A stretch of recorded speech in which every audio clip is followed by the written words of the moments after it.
Nuestro siguiente ponente es politólogo, escritor y conferencista argentino. Recibamos con un fuerte aplauso a Agustín Laje. Que vivas tú, que viva yo. Que viva México, que viva Tamaulipas, Michoacán, Quintana Roo, que viva Jalisco, Oaxaca y Nuevo León, que viva Aguascalientes, Guerrero. Muy buenas noches a todos, gracias por tan lindo.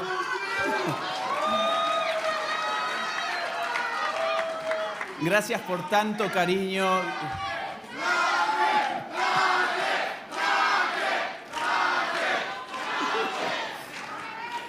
Gracias por tanto afecto, por tanto cariño. Miren, es un honor estar aquí con ustedes en CIPAC. Es la primera vez que vengo a un CIPAC.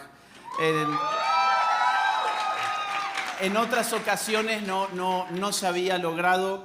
Eduardo Verástegui le buscó la manera, vamos a decirlo así. Le buscó la manera y finalmente se logró. Así que, Eduardo, muchísimas gracias por haberme invitado, por haber insistido y por haber dispuesto todos los medios para que esto se pudiera hacer. Yo llegué hace menos de un día desde España. Llegué anoche, bastante tarde. En este momento son mis 4 de la mañana. Acabo de chequear la hora porque digo, ¿por qué me estoy sintiendo tan cansado? Hay bastantes horas más en España que en México. Así que vamos a ver cómo llevamos esta conferencia de 4 de la mañana. Vamos a tratar de hacer en estos 20 minutos que tengo un raconto de los principales acontecimientos políticos que se han suscitado en nuestra región desde la década del 90 hasta hoy. Mi intención es que analicemos los principales desafíos que tenemos y que pensemos estratégicamente en base a ¿qué? A la realidad política que estamos viviendo. Esa es la propuesta de esta intervención. Va a ser una conferencia corta, 20 minutos para analizar estos temas. No es demasiado tiempo, con lo cual voy a correr un poco, pero espero, si todo me sale bien, que al finalizar esta intervención ustedes puedan saber de dónde hemos venido para llegar a este año 2024 y a dónde podemos ir si nos organizamos bien y actuamos inteligentemente. ¿Dónde estamos parados? Bueno, yo diría estamos viviendo 2 escenarios críticos. El primero lo llamaría segunda ola del socialismo del siglo XXI. En primer lugar, diría esto: estamos viviendo una segunda ola del socialismo del siglo XXI, a la que tenemos que enfrentar. ¿Cuál fue la primera ola del socialismo del siglo XXI? Pues la que surgió como consecuencia de la inteligencia política del Foro de Sao Paulo.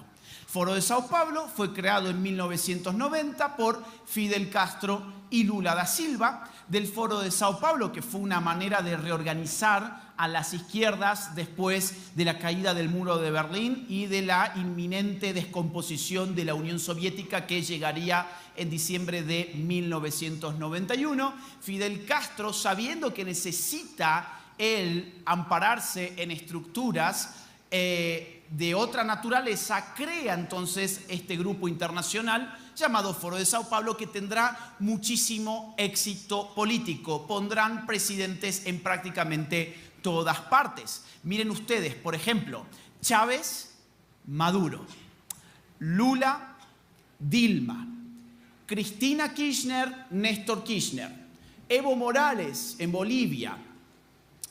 Ortega también se amparó en el Foro de Sao Paulo.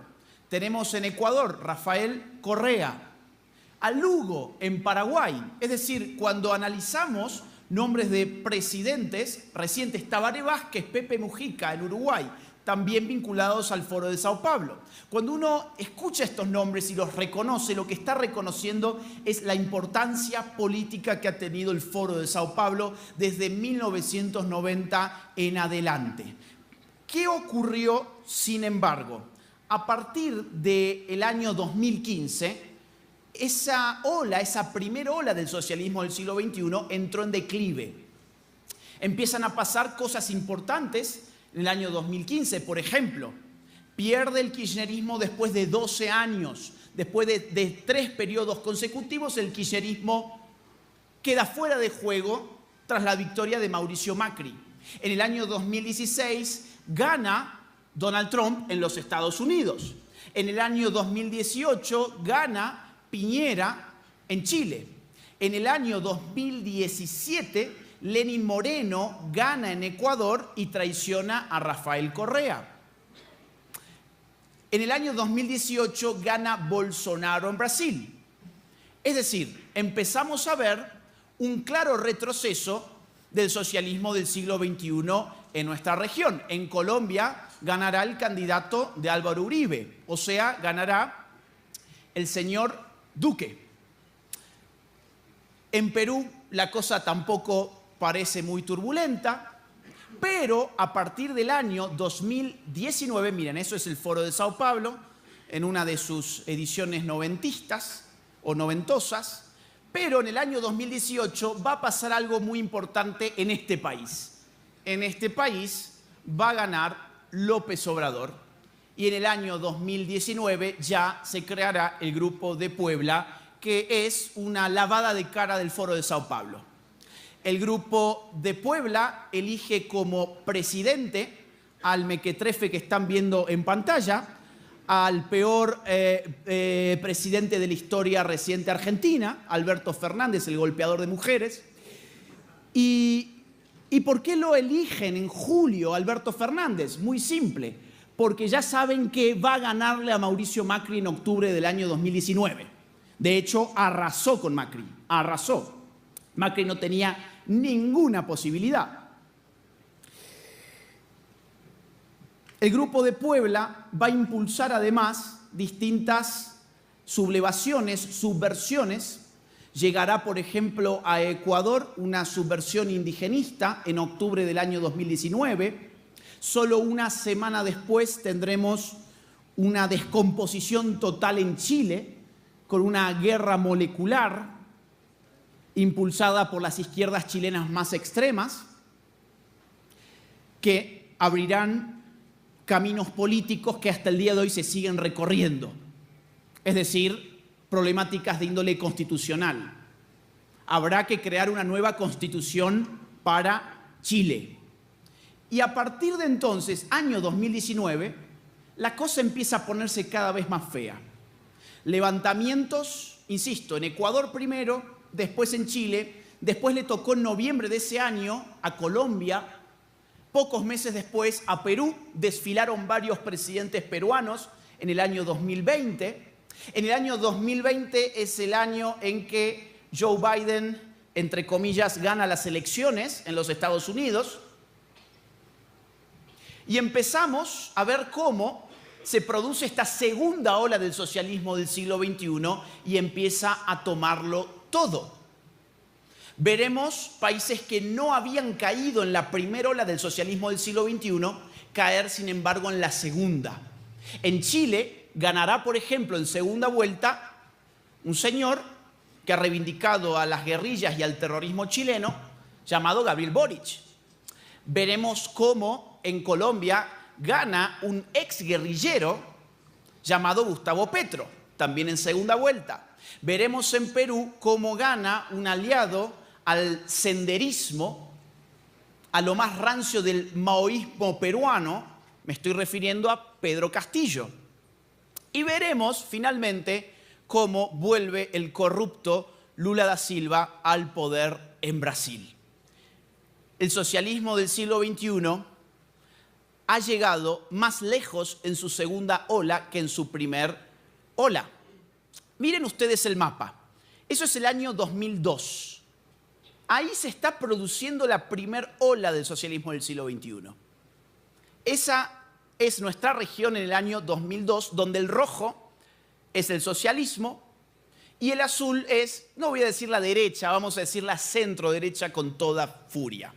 No más de eso. Ahora, fíjense, 2009. Esta es ya la primera ola consumada. Tenemos a gran parte del continente teñido de rojo, con excepción de lo que se llamaba el Grupo de Lima. El Grupo de Lima habitualmente estaba compuesto por, sobre todo después con Piñera, estaba compuesto por Perú, Colombia y Chile, precisamente países que van a caer en la segunda ola del socialismo del siglo XXI. 2017, la contraofensiva que yo les comenté, el declive del socialismo del siglo XXI, que empezó en el año 2015. Fíjense el mapa del 2017. Al contrario, está prácticamente todo el mapa azul. Ahora, 2023. Esa es la segunda ola del socialismo del siglo XXI. Ese es nuestro continente en el año 2023. Si tuviésemos que agregar también Estados Unidos y Canadá, pues no tendrían otro color. Serían también rojos. No rojo republicano, sino rojo comunista. Claro, y si ustedes además hacen foco, se darán cuenta que hay países en azul, pero son países chicos, sin ánimos de ofender a nadie. Son geopolíticamente países chicos. Uruguay, Guatemala, que en este momento todavía no había caído, ya cayó, lamentablemente, con semilla. Paraguay, Costa Rica y alguno más. El Salvador sin dudas. Y eso es lo que hay. Esto es lo que había el año pasado. Ahora, este año se ha encendido una esperanza.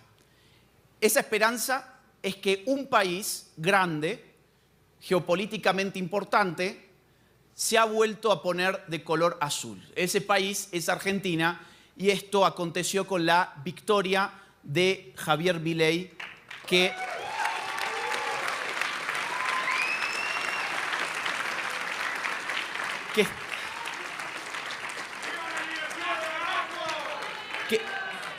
está siendo vista por toda la región, porque lo que hoy se está jugando en Argentina no solo importa en Argentina, de la misma forma que lo que se está jugando en Estados Unidos no solo importa en Estados Unidos, sino que va a tener grandes impactos en el resto de los países. Segundo escenario, muy rápidamente porque no quiero abusar del tiempo. El segundo escenario en el cual tenemos que dar nuestras batallas es el escenario del globalismo. El globalismo es más difícil de precisar porque es una estructura de poder que se esconde mucho mejor.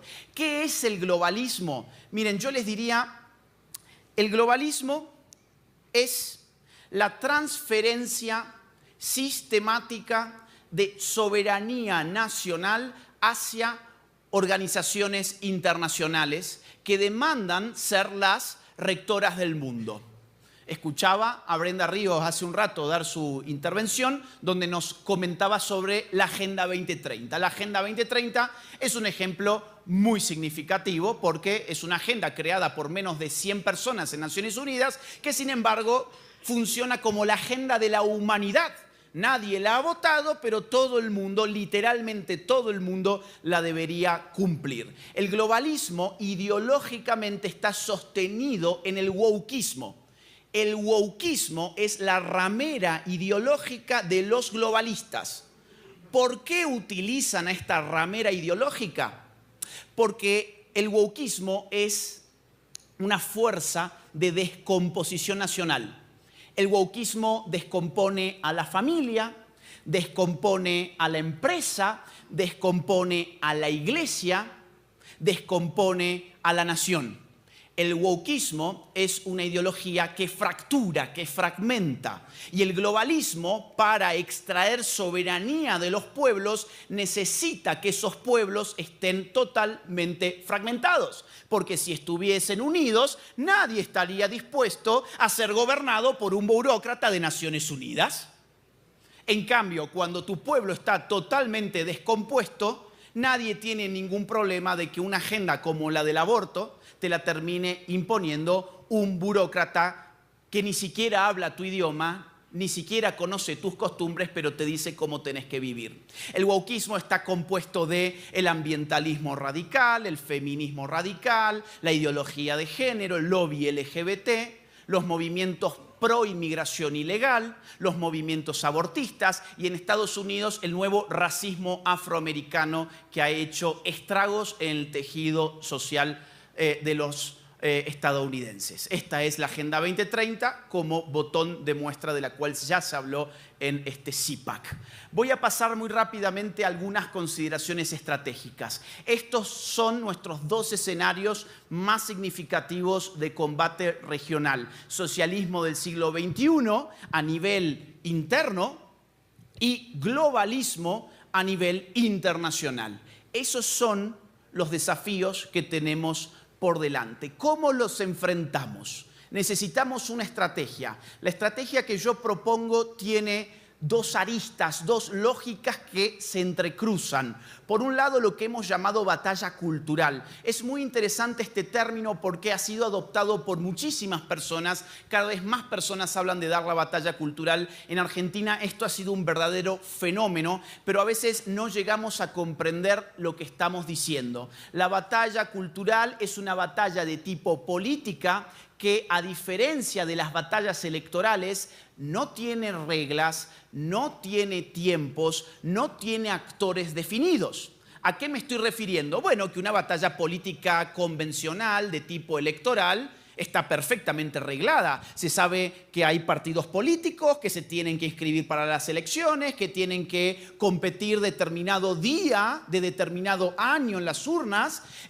La contienda empieza en un momento y termina en el momento en que se cierran las urnas, se cuentan los votos y se sabe quién ganó y quién perdió, y no se abrirán más las urnas hasta X cantidad de años. Esto está perfectamente reglado, institucionalizado, temporalizado. La batalla cultural no es así. La batalla cultural es una batalla perpetua, porque es una batalla donde se disputa nada menos que la opinión pública. En la batalla cultural te estás disputando la opinión pública. Si nosotros no disputamos la opinión pública, cuando llegan las elecciones tenemos un problema muy grave, y es que esa opinión pública muy probablemente no está abierta a recibir nuestras ideas y nuestras ofertas políticas. Por lo tanto, lo primero que debemos decir a nivel estratégico es: hay que dar batalla cultural de manera indeterminada en el tiempo. Tiene que ser todos los días, en todos los contextos. Miren, hasta en el baño de su casa, por favor, en vez de jugar al jueguito, manden tweets. Son disparos. Son disparos. Tienen que... Y si no tienen Twitter, por favor, descárguenlo. Ay, es que me aburre. Es que no es para divertirse. Para divertirse, anda al cine. Esto es un combate cultural. No importa si te aburre, si no te aburre, si tenés pocos seguidores o muchos. Necesitamos que toda nuestra gente tenga redes sociales no activas, hiperactivas. Los necesitamos dando esa guerra de guerrillas, porque es el único ámbito en el que nosotros podemos torcer la opinión pública. No lo vamos a hacer en los medios convencionales porque ellos están diseñados para aplastarnos. En primer lugar, para no invitarnos, y si se nos invita, están armados todos para demonizarnos. Así que, por favor, el compromiso tiene que ser con redes sociales. Pero la batalla cultural también se da en universidades, se da dentro de la familia, educando a los propios hijos, se da en las escuelas, se da en las iglesias, se da con los compañeros de trabajo, se da influyendo en el entorno de cada quien. Ahora, esa batalla cultural de nada sirve si uno después no tiene un partido político que encarne esas ideas. Podemos haber dado una maravillosa batalla cultural, pero el día de las elecciones pues no tenemos a quién votar porque no nos hemos ocupado de llevar a nuestras gentes en las listas. Por ese motivo, el otro punto estratégico que yo recomiendo, ustedes pongan los nombres que a ustedes les gusten más, yo simplemente uso la terminología que a mí me convence. Yo estoy hablando de partidos de nueva derecha, de nueva derecha. Yo entiendo que hay mucha gente que dirá, no hablemos de derecha, porque derecha e izquierda ya no representan la complejidad de la política. Bueno, curiosamente las personas que tratan de condenar al desuso la díada izquierda-derecha son las personas de derechas. Yo nunca escuché a una persona de izquierdas decir, no, yo no soy de izquierda porque la izquierda y la derecha ya no tienen mayor sentido. Siempre son personas que lo dicen cuando se los acusan de derechas, porque ser de derechas es una mala palabra y nosotros no nos hemos encargado de defenderlas. En realidad, izquierdas y derechas son apellidos políticos, apellidos de familia. Cada familia tiene una serie de miembros particulares, tiene doctrinas particulares. Así, cuando uno hace lupa dentro de la extensa familia de las izquierdas, va a ver desde marxistas, leninistas, hasta trotskistas, pasando por maoístas, socialdemócratas, anarquistas, progresistas, globalistas. Vamos a ver una fauna muy extensa dentro de la izquierda. Ahora, cuando vos ves dentro de la derecha, tenés también posiciones distintas. La gran diferencia es que todos los de izquierda asumen su apellido de familia. Todos dicen, yo soy de izquierdas. Mientras en la derecha estamos peleándonos a ver quién se inventa el nombre más rebuscado. Yo soy paleolibertario, ¿no? Yo soy neoconservador. No hace falta. La gente allí afuera no habla así. La gente allí afuera reconoce las categorías políticas más simples que se han inventado desde 1789 hasta la fecha para ubicar la política en un mapa muy simple, o sea, en el mapa izquierda-derecha. ¿A qué nos referimos con nueva derecha? A una articulación particular que se está dando en este siglo entre sectores conservadores, sectores libertarios y sectores soberanistas. Eso es lo que podemos llamar una nueva derecha. ¿Cuáles son las expresiones concretas, con caras, con nombres, con apellidos, de lo que hemos llamado nueva derecha? Bueno, acá tenemos unos ejemplos. ¿Hay más ejemplos? Sí. Bueno, yo traigo estos 5 el día de hoy. Tenemos gente que se caracteriza o bien por haber creado un nuevo partido político. Por ejemplo, Javier Milei creó un nuevo partido político. Por ejemplo, Bukele creó un nuevo partido político. Por ejemplo, Abascal creó un nuevo partido político.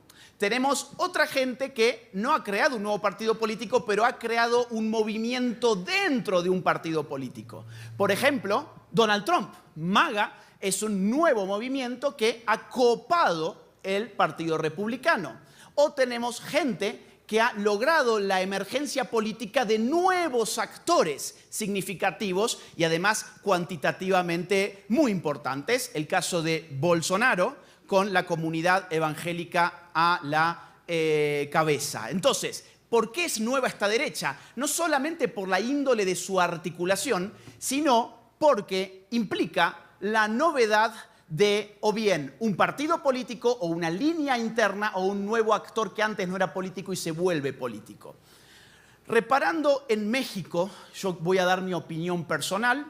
Yo creo que si algo ha quedado claro en las últimas elecciones es que los partidos convencionales no tenían ninguna posibilidad de ganarle a Morena. Aquellos que dijeron que apoyar a Eduardo Verástegui era darle el triunfo a Sheinbaum, porque Xóchitl era una candidata que realmente podía ganar las elecciones, pues los resultados mostraron una cosa totalmente distinta, totalmente distinta. Y cuidado, no hay que enojarse con esa gente porque es gente que probablemente haya tenido muy buenas intenciones, pero un mal cálculo político. Estuvo dispuesta a apoyar a una marxista, leninista, trotskista, según sus propios dichos, abortista, pro ideología de género, pro mutilación de niñitos, pro aborto. Bueno, todo ese era el costo a pagar para que no ganara Sheinbaum. Y encima Sheinbaum le dio una paliza a Xóchitl. Entonces, al final fue un cálculo político desastroso. ¿Por dónde puede pasar la libertad de México, la futura libertad de México? Bueno, quizás mirando experiencias que han tenido éxito en otros países donde ha implicado crear una nueva derecha, un nuevo partido político que ustedes podrían crearlo el año próximo, según su legislación. Podrían crearlo el año próximo.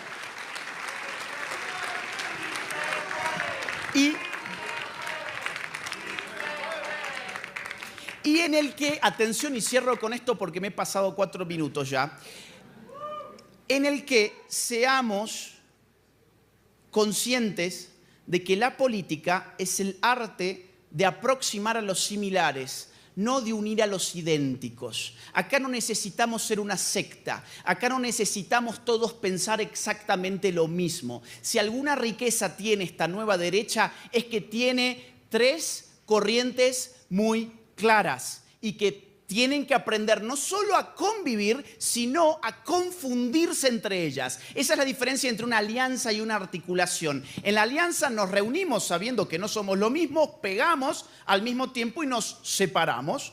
Una articulación implica una confusión entre los actores que se aproximan. En la nueva derecha, insisto, está compuesta por, atención, libertarios, no cualquier libertario. Libertarios no progresistas ni globalistas, que los hay, conservadores, no cualquier conservador, sino conservadores que no confundan la política con la religión, o sea, que estén abiertos a convivir con otras fes, con otras personas que pueden ir a otros templos, a otras iglesias. No nos estamos disputando acá un asunto de iglesia, nos estamos disputando el Estado.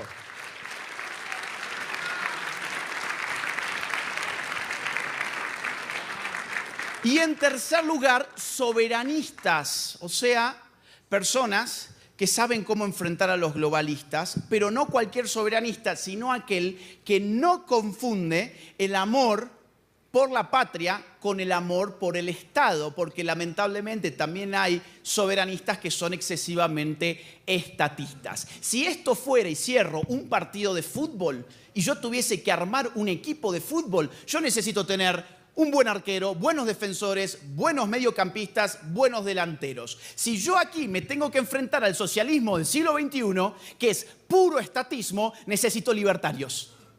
Si yo me tengo que enfrentar al globalismo, que es extracción de soberanía nacional, necesito soberanistas.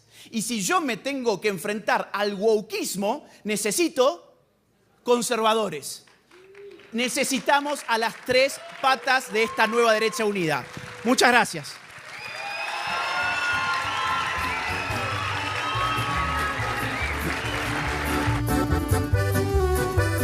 Por amor a México, verás que sí.